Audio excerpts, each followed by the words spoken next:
10:04 de la mañana. Y a esta hora les damos la más cordial bienvenida a este programa Rastros y Rostros.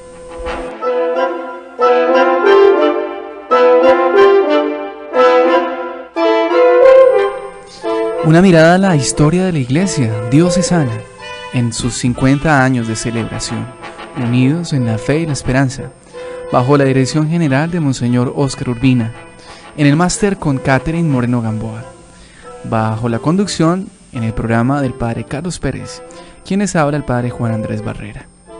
A todos la más cordial bienvenida a este programa que en este año 2014, jubilar, Dios nos permite tener en nuestra estación radial 1260 AM, la emisora que ilumina tu vida.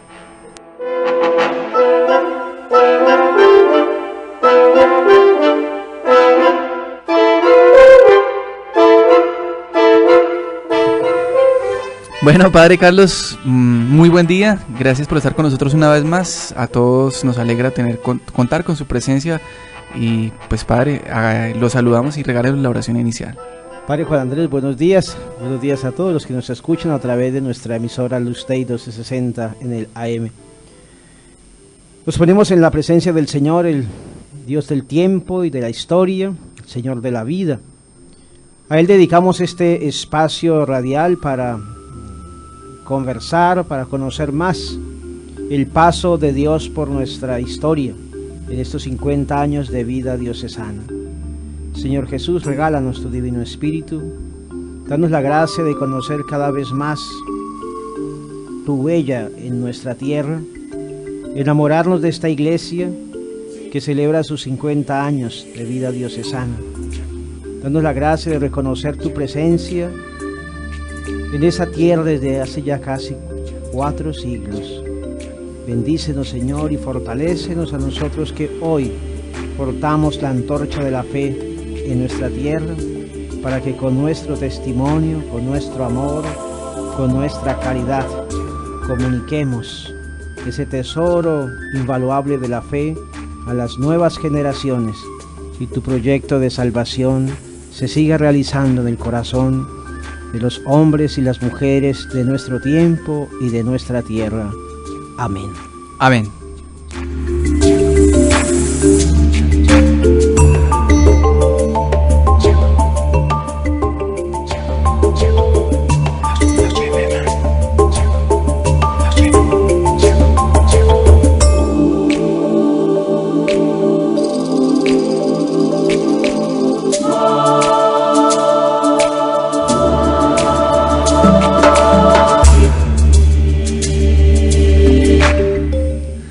...18 de la mañana...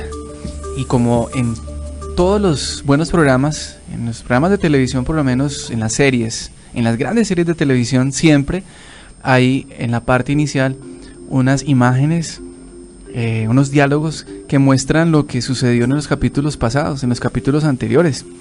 Así que pues aquí en esta gran serie, en este especial que la emisora tiene en este año jubilar sobre su historia, en estos 50 años de celebración, también hacemos una recapitulación de lo que hemos hablado en otros programas. Iniciamos nosotros hablando de Monseñor Gregorio Garavito, nuestro arzobispo, nuestro obispo emérito, especialmente teniendo en cuenta que en esos días que hicimos el programa cumplía 51 años, 52 de ordenación episcopal. Luego continuamos hablando ya de las parroquias que a la fecha de la creación de la diócesis estaban constituidas. Hemos hecho un recorrido por la parroquia de Medina, Nuestra Señora de la Candelaria.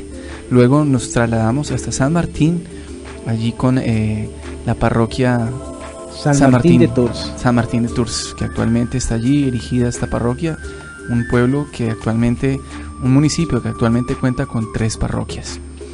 Y ya nos adentrábamos en lo que era la parroquia de Villavicencio, la catedral Nuestra Señora del Carmen, sede metropolitana en la arquidiócesis de Villavicencio. Padre Carlos, entonces, si quieres hacer un pequeño recuento de lo que habíamos hablado de la catedral y pues sí, podemos muy bien, continuar. Usted lo ha hecho muy bien, Padre Juan Andrés. Sencillamente recordarles a todos que estamos haciendo este recorrido por las 19 parroquias existentes hace 50 años, ayudándonos del siguiente esquema. En primer lugar, las parroquias que ya existían cuando llegaron los padres monfortianos en 1904, y luego las parroquias que fueron creadas mientras fue vicario apostólico Monseñor José María Guiot, y finalmente las parroquias que fueron creadas cuando fue vicario apostólico Monseñor Francisco José Bruls. Esos son los tres momentos en los que hemos dividido este recorrido histórico de las parroquias, 19 parroquias que existían hace 50 años, cuando el 11 de febrero de 1964 el Papa Pablo VI creó la diócesis de Villavicencio. Y estamos allí, ¿no? Estamos en esa primera parte, las parroquias existentes al momento de la llegada de los padres monfortianos. Vamos terminando ya ese capítulo. Sí. Y ahí fue las 4 parroquias, 3 parroquias que pertenecen a la diócesis, la parroquia de Medina, parroquia de San Martín y la parroquia Nuestra Señora del Carmen, actualmente la catedral, ¿no? Diremos una palabra sobre una parroquia que también existía, pero que ya no pertenece a la diócesis, sí, y que de hecho hace 50 años ya estaba perteneciendo a otra jurisdicción eclesiástica, que es la parroquia Inmaculada Concepción de Uribe, en la región del Ariari, que pertenece hoy a la diócesis de Granada. Así es. Cuando hablamos de historia, tenemos que tener en cuenta los antecedentes, y eso es lo que precisamente estamos teniendo en cuenta nosotros acá. Y qué bueno pues conocer estas parroquias. Quiero hacer una nota aclaratoria que nos enviaron por el WhatsApp. Yo ya lo había dicho en San Martín, ¿cierto? Sí, nos habían dicho que se había salido un sacerdote. Sí, bueno, de esa parroquia. Lo voy a buscar, ya le tengo ese dato porque perfecto, aquí lo tengo en el celular. Qué bueno, esto es muy bonito, esta retroalimentación con nuestros oyentes, porque nos vamos enriqueciendo, así como en el caso de Medina. También vamos teniendo más información que nos ayudará cada vez más a ampliar el conocimiento de la historia y del paso de Dios por la vida de los hombres y mujeres de nuestra tierra. Sí, entonces estas 3 parroquias son las que encontraron nuestros, digámoslo, patriarcas, ¿no? Patriarcas aquí los padres monfortianos. En la evangelización, aquí 100 años que se celebraron tan solemnemente en el año 2004, recuerdo. 2004, sí, fueron 100 años, y hay que tener una gratitud enorme con estos misioneros que tanto bien aportaron a la iglesia y a los llanos, porque hay que tener en cuenta que podemos hacer esta afirmación, padre: la historia de los llanos es la historia de la iglesia. Sí, desde el principio, ¿no? Yo en algún momento yo les compartí aquí cómo fueron los misioneros los que se quedaron, los únicos españoles que se quedaron en esta tierra, ¿no? La mayoría de los conquistadores españoles entraron a los llanos detrás del tesoro de los guaíbos, ¿no? Sí. Y no encontrándolo, pues se volvieron desilusionados, ¿no?, al interior del país. Y los misioneros, en cambio, se quedaron desde prácticamente, como decíamos ahora, desde el 1600, ¿no?, con los franciscanos, los jesuitas, los dominicos, el clero secular de la arquidiócesis de Bogotá. Ellos sí que se quedaron aquí trabajando, y pues la historia da testimonio de esto. Podemos subrayar también tantas equivocaciones, muy seguramente, pero un hecho histórico es que la iglesia, a través de sus misioneros, está a la base, ¿no? Es un elemento fundante de la cultura de los llanos orientales. Padre, aquí tengo el dato en el WhatsApp. El padre en San Martín, que pues salió, ¿cierto?, de esa región con la vocación al sacerdocio, es el padre Mesías Ramírez. Pues ese dato nos lo pasaron Bueno, es nuevo para mí realmente, tengo que reconocerlo, que es nuevo para mí, me alegra mucho, y averiguaré personalmente también más sobre el padre Mesías Ramírez, de pronto quien ha hecho llegar esta nota, si nos da otros elementos.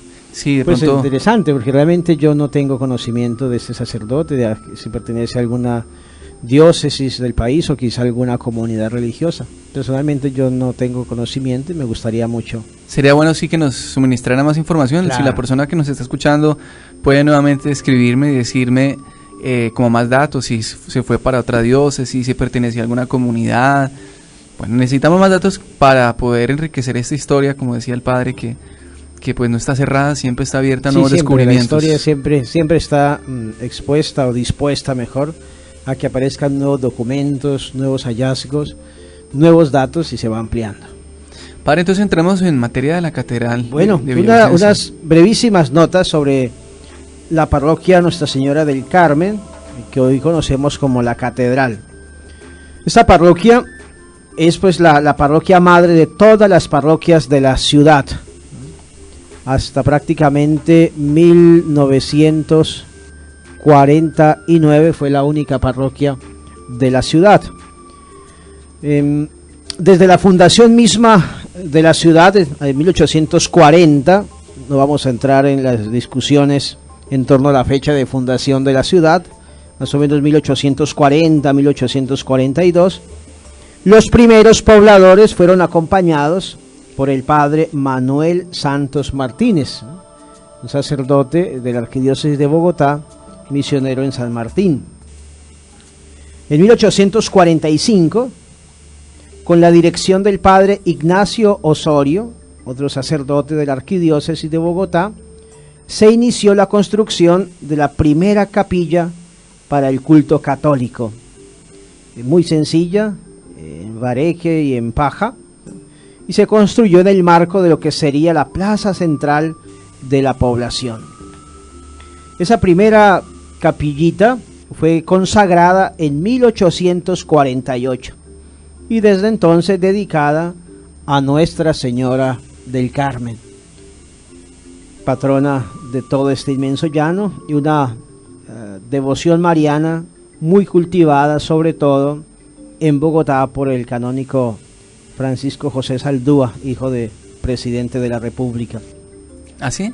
Sí, que fue el que introdujo y cultivó muchísimo esta devoción a Nuestra Señora del Carmen.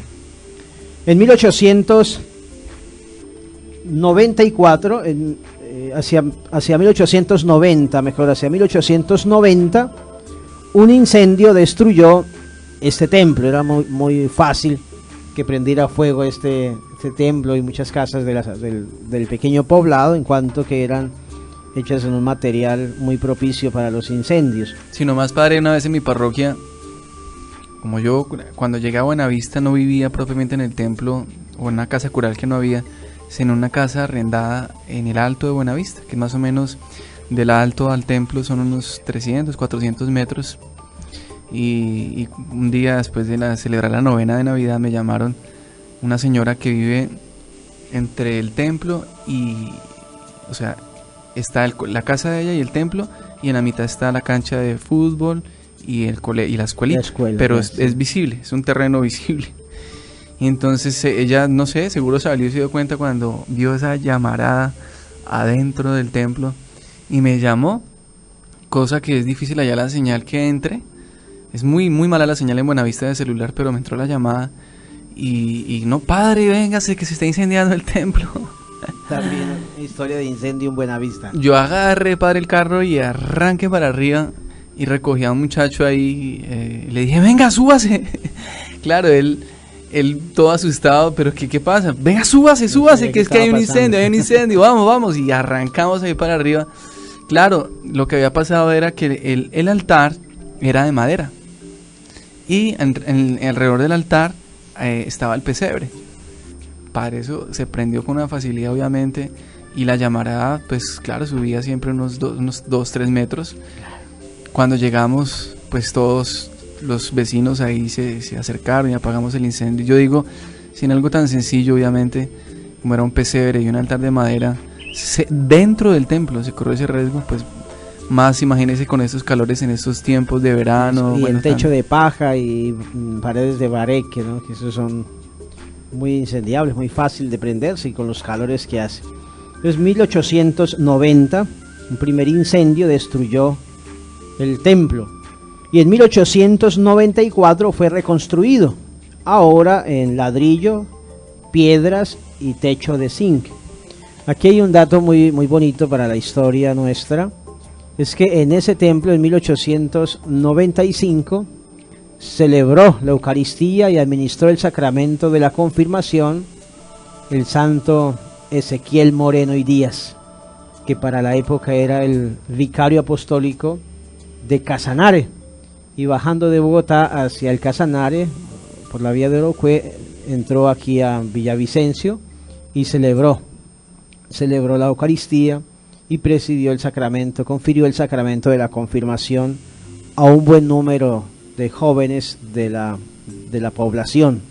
Hay fotos y hay testimonios muy bonitos de ese paso de este santo obispo por nuestra iglesia madre de la ciudad de Villavicencio, el beato Ezequiel Moreno y Díaz.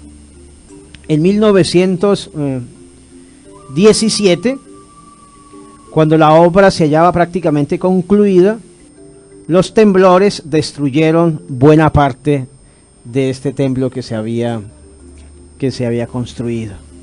Fue reparada nuevamente. O sea, en esa época hubo un terremoto. Sí, unos temblores fuertes, sí. 1917 fuerte, que se sintió en varias ciudades del país y averió. Muchos templos cuentan esta historia de esta misma época, del 1917. Unos temblores que destruyeron nuestro templo parroquial. Fue reparada luego, ya también siguiendo un poco los planos del padre José Adam Ramakers, un sacerdote monfortiano holandés que era también arquitecto y al que la ciudad y el país le debe varios templos, varias construcciones. O sea que prácticamente fue reconstruido. Prácticamente sí, reconstruida, se aprovechó alguna parte de la construcción anterior, pero fue ya construida prácticamente como hoy se encuentra. ¿Como hoy es? Sí, prácticamente. A mediados del siglo pasado tuvo algunos arreglos posteriores, pero conservando este estilo que hoy tiene. Fue solemnemente consagrada este templo en 1921 por el entonces vicario apostólico Monseñor José María Guillot. Esta era una parroquia inmensa, ¿no? Tuve la oportunidad de dialogar en alguna época, hace varios años ya, con el padre Eliseo Achuri, un sacerdote monfortiano, ya falleció. Él fue, por allá a mediados de siglo, párroco de la catedral, ¿no? Y él me contaba cómo su parroquia llegaba, se extendía desde aquí las estribaciones de la cordillera, allá por donde ahora queda su parroquia, o su anterior parroquia en Buenavista, y se extendía hasta Orocué.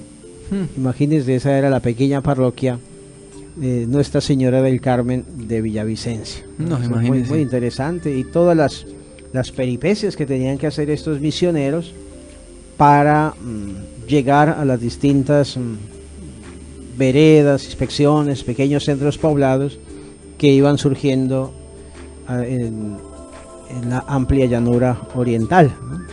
El padre Eliseo Achuri me contaba, entre otras cosas, que muchas veces tuvo que servirse de los camiones de la cerveza, ¿no? La cerveza llega a todas partes, y así es en los peores inviernos y los enterraderos más graves, esos carros pasan, ¿no? Sí. Entonces, a veces el transporte público pasaba, pero este sí. Y entonces él tuvo muchas veces que subirse allá arriba de las canastas y llegar de esta manera a celebrar la Eucaristía, bautismos, acompañar las comunidades, ¿no? Es que es impresionante imaginarnos tener que llegar a lo que hoy es mismo Puerto López, Puerto Gaitán, El Porvenir, abajo la parte del Meta que limita ya con el Bichada. Todas esas veredas, por ejemplo, de Puerto López, del mismo Puerto Gaitán, son unos terrenos y unos territorios amplísimos, de difícil acceso. Hoy un poco la cosa se ha mejorado porque las vías se han pavimentado algunas, otras están ahí más afirmadas, pero por aquella época no existían, eran trochas, ¿no? Muy, muy difíciles. Y esta era la parroquia, y cuántas peripecias hicieron nuestros misioneros. Qué bonito, jornadas y un trabajo de iglesia casi que heroico, ¿no? Admirable.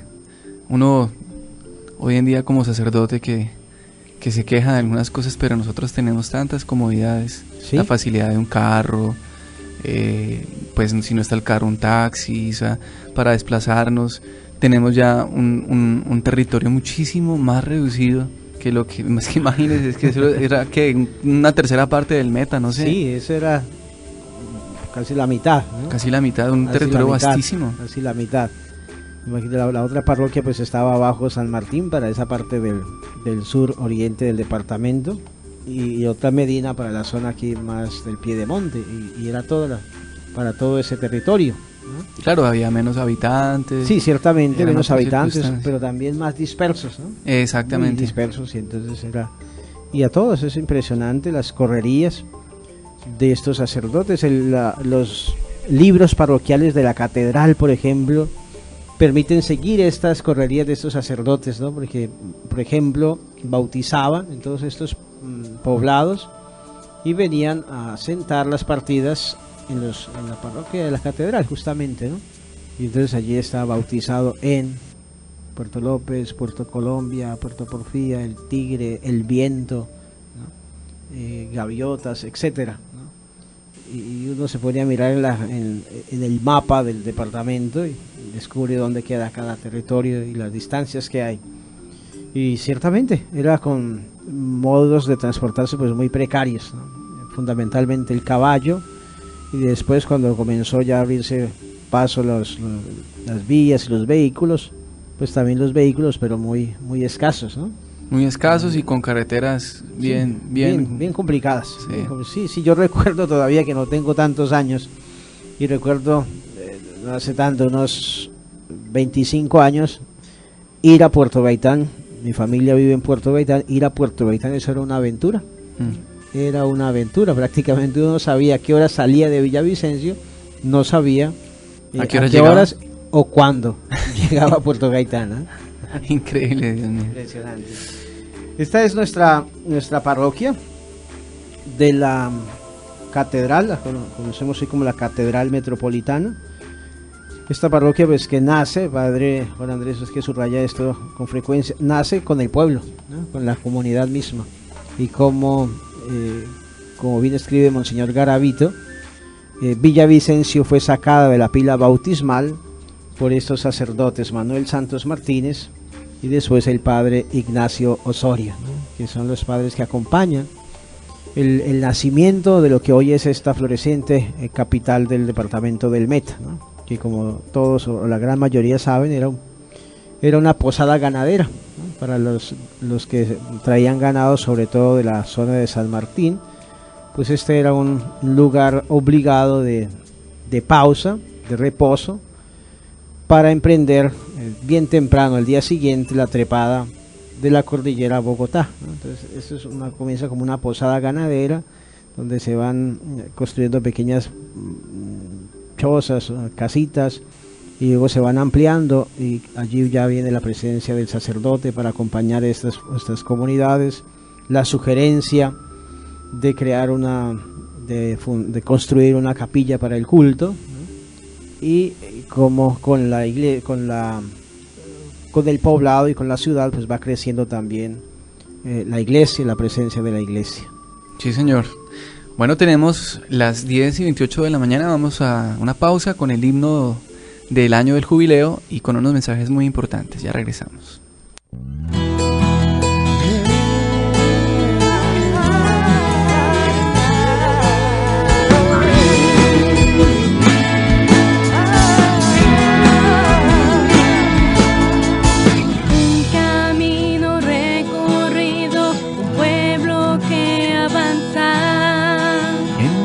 Pruebas y en las luchas Dios ha sido fiel. 50 años celebramos con gratitud y alegría, con confianza hacia el futuro debemos continuar, unidos en la fe, unidos en la esperanza.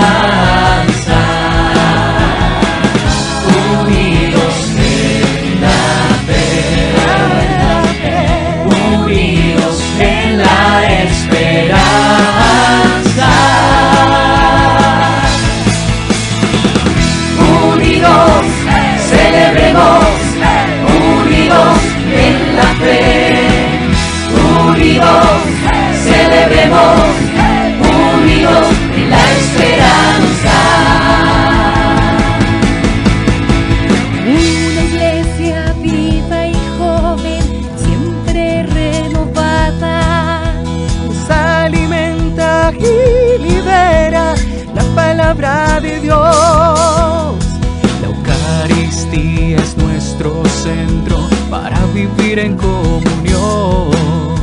Discípulos misioneros, unidos en la misión. Unidos en la fe, unidos en la esperanza, unidos en la fe, unidos en la esperanza,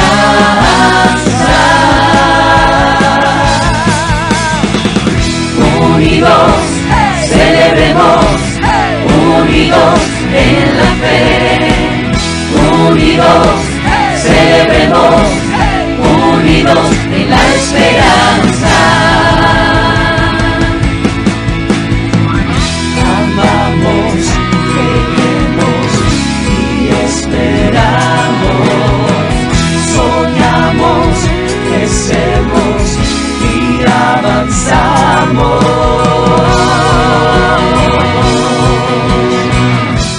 Unidos celebremos, unidos en la fe, unidos celebremos, unidos en la esperanza.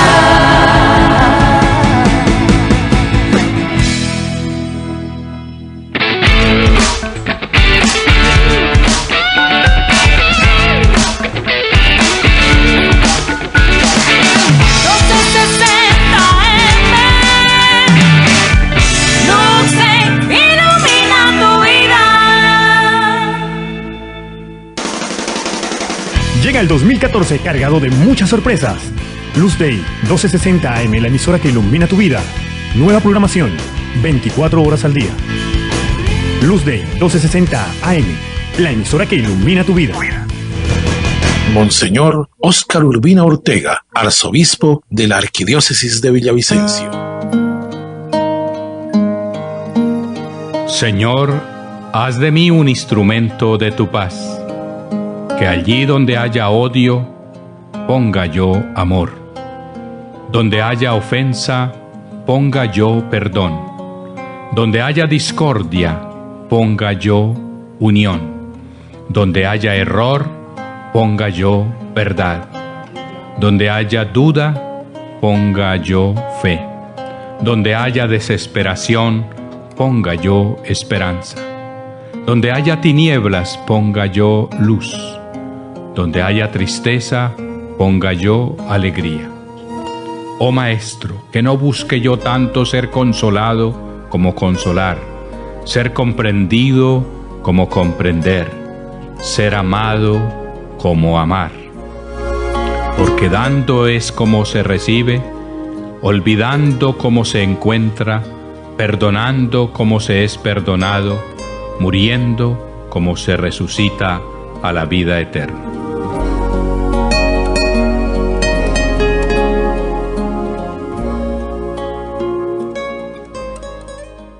Son las 10:33. Respetar la vida, el medio ambiente y estar en armonía con las comunidades es la mejor forma de alcanzar nuestras metas. Por eso queremos que los barriles que producimos en Ecopetrol sean barriles limpios, que aporten a la educación, trabajo y desarrollo del país. Barriles limpios, nuestro compromiso con el futuro de Colombia. Ecopetrol, energía para el futuro. Estás escuchando Lux Day 1260 AM, la emisora que ilumina tu vida.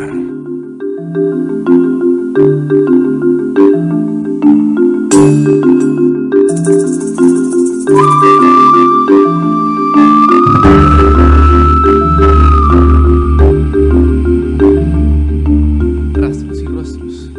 Un programa haciendo una mirada, una visión a la historia de la iglesia diocesana aquí en los Llanos Orientales. Diócesis de Villavicencio, 50 años, unidos en la fe y la esperanza. Continuamos entonces, Padre, hablando de esta parroquia, la Catedral Nuestra Señora del Carmen, una parroquia que actualmente es patrimonio de nuestra ciudad. Al frente está la plaza, la gobernación del Meta. Este parque pues ha adquirido, es un atractivo inclusive aún turístico, porque la gente viene y pues está allí en esa plaza. Pues esta construcción grande que hicieron muy bien hecha, por cierto, no la han terminado, pero queda de verdad un edificio imponente y digno de un departamento que pues ha progresado, y bendito sea Dios, bien o mal, con administraciones eficientes y otras de pronto no tanto, pero la catedral no se queda atrás. Es una bella construcción que es imponente, tanto en lo exterior como en la parte interior, con remodelaciones, con su fachada, con sus renovada en la pintura, que no sé cada cuánto, pero tal vez cada 5 o 7 años creo que la están renovando su pintura, y es un lugar hermoso hasta en la parte turística, ¿no? Patrimonio, diría yo, del Meta. Exactamente, es un aporte a la belleza de la ciudad que hace la iglesia, y que hizo con esta bellísima construcción de la catedral, en su conjunto también con la casa cural, ¿no? Adyacente a la catedral. Es un aporte extraordinario que embellece, y ahora pues sí, usted lo subraya, el parque, y ahora pues viene este edificio al lado de la gobernación. Esperamos que termine, y seguramente va a ser realmente un centro muy hermoso de la ciudad, y nos alegre. Personalmente me alegró mucho que la catedral pues sea una cosa extraordinaria. Me gusta mucho cuando veo fotos de Villavicencio y siempre está la catedral, ¿no? Es como un atractivo turístico, y como algo de mostrar bello que tiene la ciudad, ¿no? Su arquitectura interiormente también es muy muy bella. Y sí, los párrocos han tenido todos mucho cuidado en mantener esta obra bellísima a través del mantenimiento constante, y la pintura y el embellecimiento, que todos los párrocos desde el primero hasta el actual han cuidado muchísimo de este patrimonio de la ciudad. Habría que decir, padre, que allí en la catedral de Villavicencio tenemos una reliquia, ¿no? Sí, está la reliquia que trajo Monseñor Gregorio Garavito.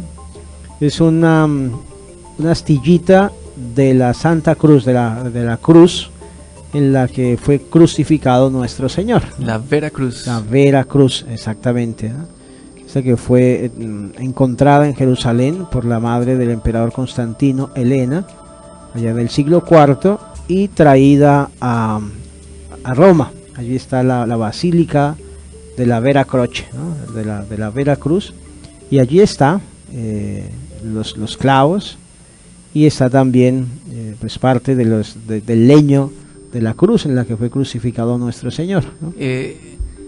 Pues hay mucha gente que no sabe, padre, ¿dónde está ubicada esta reliquia?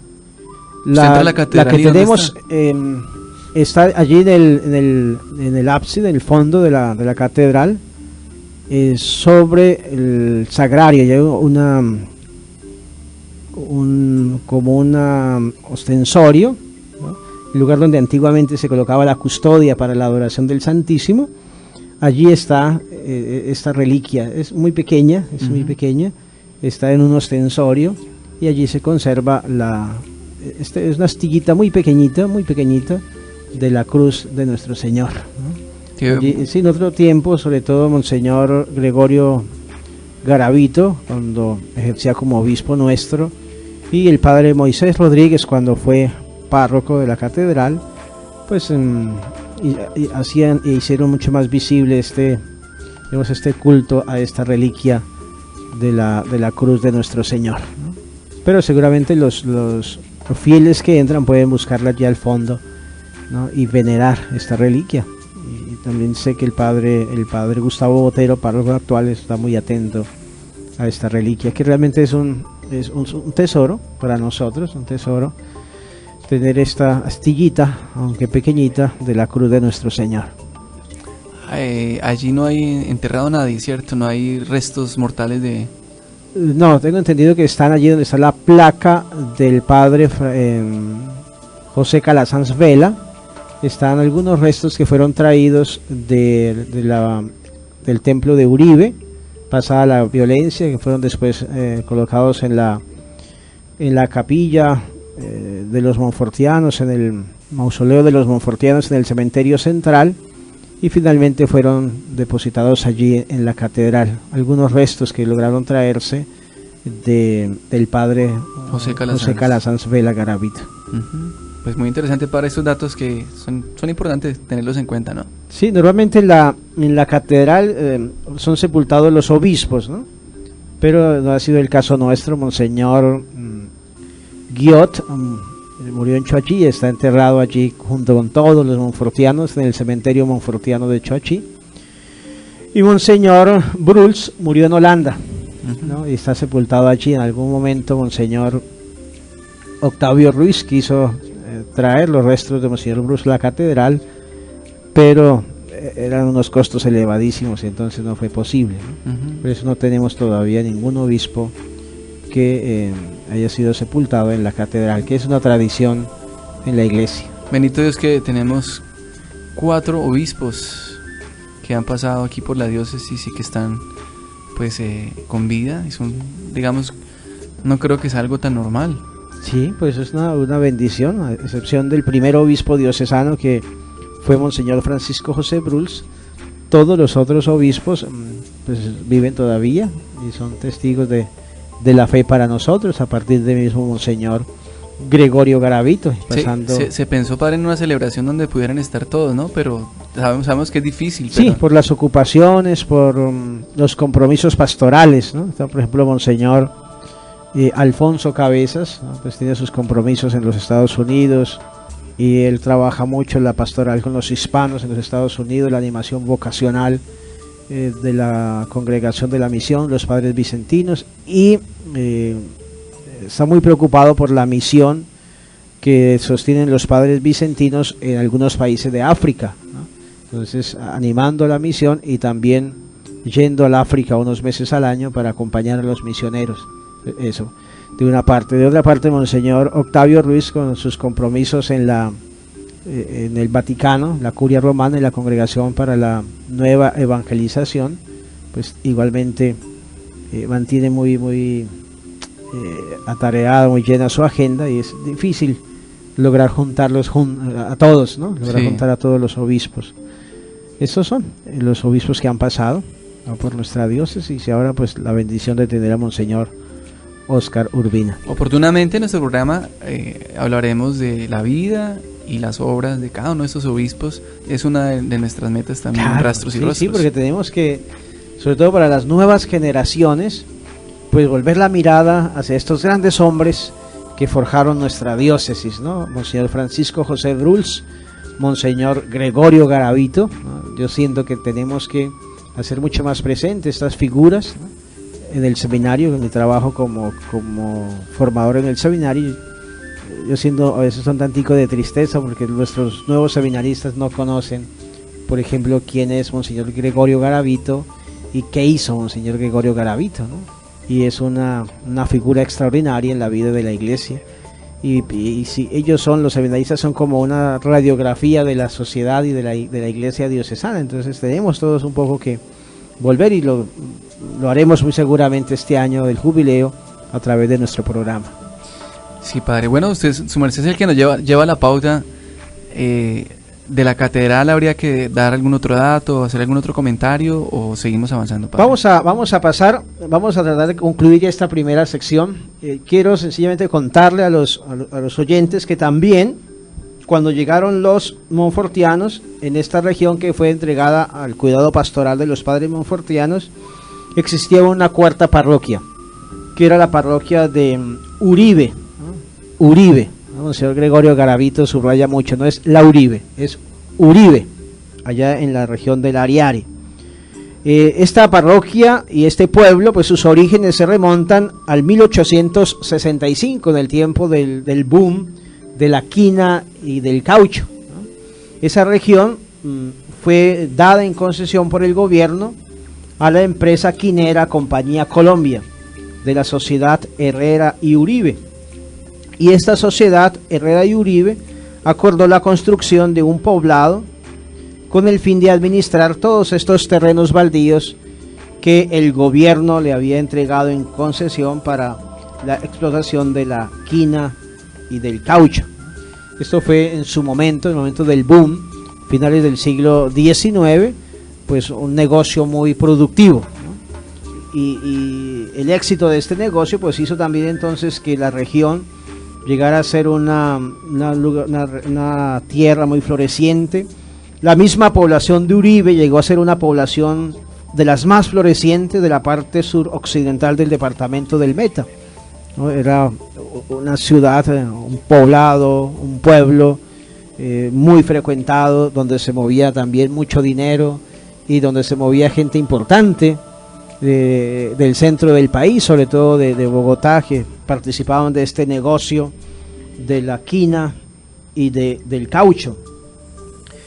Por eso también es entendible que el padre José Carasanz Vela Garavito haya escogido Uribe como el centro de su actividad pastoral en todo aquel periodo de 1870 hasta 1895, que fue el único gran misionero del Oriente, porque Uribe era un lugar floreciente, tenía muy buena comunicación con el centro del país, ¿no?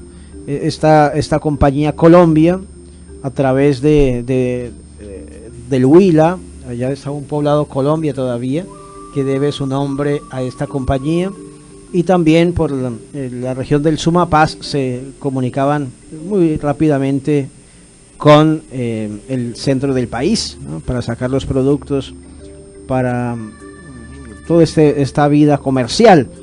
Eso le dio mucha vitalidad, y el padre Vela Garavito pues se apoyó en esta vitalidad de Uribe para hacerla su centro de acción pastoral.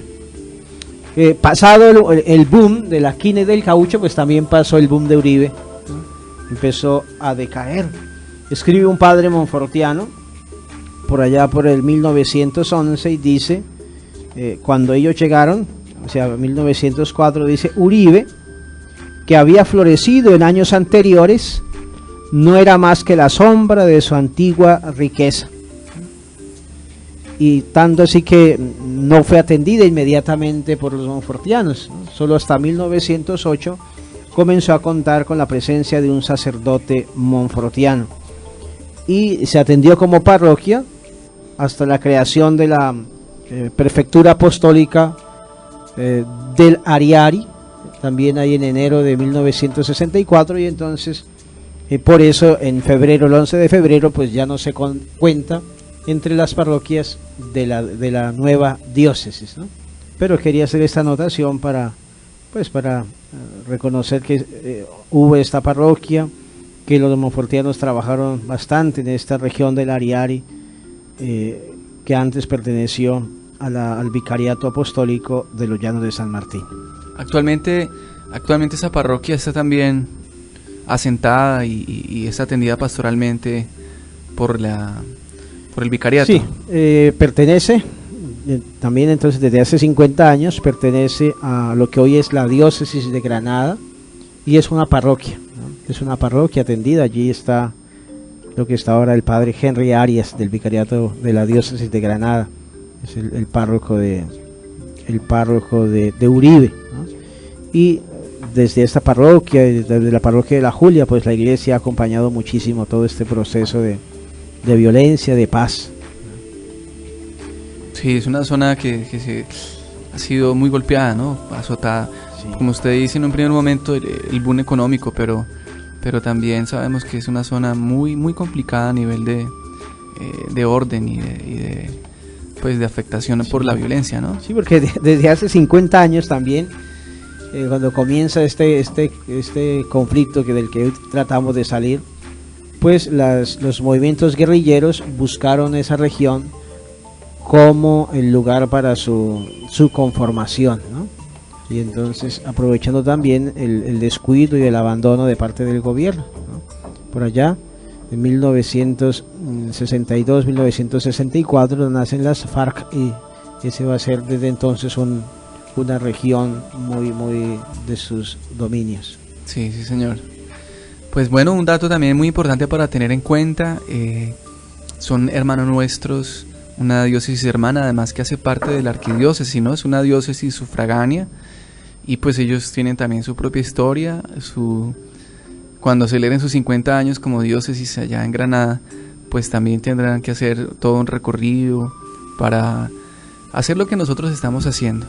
Pero entonces, qué buen dato, padre, no podemos olvidar esas, dentro de las huellas que estamos recorriendo de nuestro pasado, de nuestra historia, pues lugares, personas y acontecimientos que también han estado ahí presentes y que de una u otra forma también hacen parte de nuestra historia. Sí, todas estas diócesis y vicariatos de los Llanos Orientales están muy vinculados a la historia de la arquidiócesis de Villavicencio, ¿no? Todo esto perteneció a un único vicariato, ¿no? Que fue el vicariato de los Llanos de San Martín, posteriormente vicariato de Villavicencio, todo el oriente, ¿no? El departamento del Meta, Vichada, Guaviare y Guainía, Albaupés. Tenemos una llamada, padre. Bueno, bienvenido. Vamos a recibirla. Buenos días. Buenos días, padre Juan Andrés, Dios los bendiga. Gracias. ¿Con quién tenemos el gusto de hablar? Carmen Rosa. Carmen Rosa, Dios la bendiga. ¿Tiene algo para compartirnos? Cuéntenos. Pues, padrecito, pues que nosotros se nos olvidó que Monseñor Garavito cumplió años el sábado, que fueron sus 95 años de vida. Sí. El 9 de marzo, tiene toda la razón, el 9 de marzo, sí. Monseñor cumplió años, 95 años. Ayer. Se nos olvidó, sí, claro. Nosotros lo el 9 de marzo. Sí. Hoy es 10, entonces doña Carmen, no fue el sábado, sino ayer cumplió 95 años de vida. Perfecto. Y en toda la Eucaristía ningún sacerdote lo puso Sí, tiene toda la razón. Sí, no, bueno, de pronto sí alguno lo hizo, ¿no? Pero sí, el 9 de marzo, ayer, entonces cumplió años Monseñor Gregorio Garavito. Señora Carmen Rosa, gracias por su memoria. Sí, gracias doña Carmen Rosa, Dios la bendiga. Y bueno, seguimos ya la parte final del programa, padre, nos quedan 3 minuticos como para redondear y... Sí, vamos a dejar entonces como cada programa abierto el tema de del próximo encuentro. Vamos a hablar el próximo lunes de las parroquias creadas durante el tiempo en que Monseñor José María Guillot fue el vicario apostólico del Vicariato Apostólico de Villavicencio. Estamos hablando de 1908 a 1939. Ese será el arco de tiempo del que hablaremos en los próximos programas y de las parroquias. Dejo indicadas las 2 primeras de las que vamos a hablar: la parroquia La Inmaculada Concepción de Restrepo y la parroquia La Santa Cruz del municipio del Calvario. Estas son las 2 primeras parroquias que se crearon de parte de Monseñor José María Guillot y de las que hablaremos, Padre Juan Andrés, el próximo programa. Saludamos e invitamos a nuestros oyentes también para que vayan aunando datos y que de pronto, si aquí no los tenemos, pues como la señora Carmen Rosa ahora, pues nos regalen con sus intervenciones esta información, y así todos vamos conociendo más la historia de la iglesia y llamando mucho más esta iglesia, la iglesia católica. Sí, Padre Carlos, le damos gracias a Dios. Les cuento a todos nuestros oyentes que estamos contentos porque ya nos llegó el repuesto de Chile y tenemos nuevamente nuestro estado sólido funcionando, lo que repercute para bien de la potencia y la calidad del sonido. Igual estamos como en este periodo de ajuste nuevamente con el nuevo equipo. Hay que hacer algunas mediciones, algunos cambios importantes, pero Dios nos da la gracia de poder nuevamente tener este estado sólido para que ustedes puedan tener una mejor señal con más potencia. Agradecemos al Señor y encomendamos al buen Dios esta tarea evangelizadora que pues es con el apoyo de ustedes. La diócesis a nivel, después lo comentaremos, ¿no? También los medios de comunicación tienen su historia y pues también hay que tener en cuenta cómo se ha logrado evangelizar durante todo este tiempo a través del periódico, la revista, inclusive el cinema que hubo aquí el primero. La iglesia y los padres monfortianos fueron pioneros en esto, ¿no? Con el periódico El Eco de Oriente, que cumplió ahora 100 años, ¿no? Este ejercicio, este esfuerzo periodístico de la diócesis, 1913. El Teatro Verdún, ¿no? Que fue el primer cine que hubo en la ciudad de Villavicencio. Y en la primera radio, editorial creo que hubo fue... Sí, la eso lo hacían en una imprenta de la diócesis, la imprenta San José. También ya en tiempos de Monseñor José María Guiot y el padre Mauricio Díaz Somplesir, que fueron como los motores de todo este esfuerzo de la Iglesia en los medios de comunicación. Y iba a hablar de la radio. La radio, sí, en la radio pues no habíamos tenido como ahora una emisora propia, pero sí desde los años 50 una presencia de la Iglesia en los medios de comunicación. Recuerdo ahora al padre Ángel Elías Garavito y a Monseñor Gregorio Garavito, que tenían sus programas, y Monseñor Garavito tuvo en La Voz del Llano por muchísimos años un programa con el que llegaba toda la diócesis, escenas de la vida de Cristo, que yo creo que muchos de nuestros oyentes, los de una cierta edad, ¿no?, lo recordamos, ¿no? Todas las mañanas del domingo, esta voz potente y afectuosa de nuestro obispo que se oía en todo el llano y en la cordillera, escenas de la vida de Cristo. Bueno, entonces continuamos agradecidos con Dios, seguimos en la tarea evangelizadora a través de los medios de comunicación y muy contentos por tener nuevamente nuestro estado sólido. Gracias por estar con nosotros aquí en Rastros y Rostros. A todos les enviamos la más calurosa bendición en el amor de Cristo Jesús y de la Santísima Virgen María, y esperamos encontrarnos, Dios mediante, nuevamente la próxima semana en este programa que nos acerca a la historia de la Iglesia en estos 50 años de la diócesis de Villavicencio, unidos en la fe y la esperanza. Gracias, Padre Carlos. Padre Juan Andrés, muy amable, muchas gracias también a ustedes, nuestros oyentes, y qué alegría poder compartir la historia de la Iglesia, y de manera que ustedes y yo nos enamoremos cada vez más de nuestro Señor y de la Iglesia, que lo hace presente, que es instrumento, sacramento universal de salvación. Dios les bendiga a todos. Rastros y Rostros, hasta la próxima.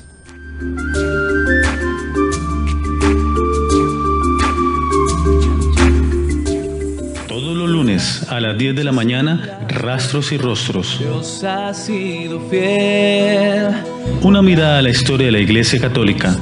Dirige el Padre Carlos Pérez. Invita Luz Day 1260 AM, la emisora que ilumina tu vida. Celebremos, unidos en la esperanza.